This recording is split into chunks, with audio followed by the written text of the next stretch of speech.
Yesterday, the Commission proposed legislation that would make the terms imposed in the US-EU trade deal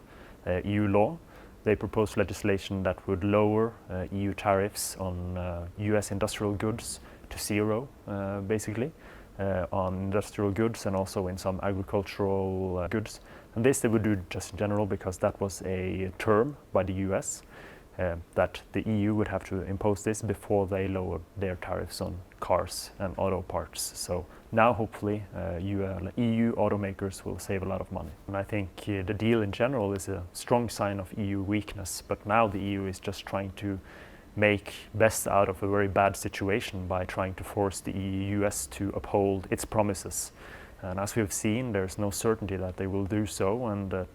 Trump is still making tariff threats, but the EU is trying to hold its feet to the fire a little bit and trying to make the situation at least as good as can be. From the member state perspective, they don't want a trade war with the US at any cost. They are worried that Trump will withdraw his support from NATO, from Ukraine, and to them that is worth more than it's worth it swallowing some high tariffs, at least if it's not more than 15%.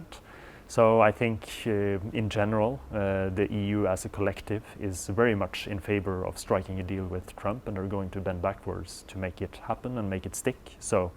some commissioners saying that they don't like this or are protesting against it, I think we should take with a pinch of salt, because in the end it's very hard for the Commission to do anything that the member states are against. You never know with Trump, it could just be empty threats, but of course we know that tariffs basically are just numbers to him, so I don't hold him above just raising tariffs on the EU in general because he's angry about digital rules. No, in general I think we have to be aware it's a serious threat, and in the legislation that the EU passed yesterday, or the Commission passed yesterday, they have sort of clauses that will allow them to revoke and bring tariffs back up to the normal level or previous level if the US doesn't uphold its part, or if it does anything to threaten the trade deal that was entered into.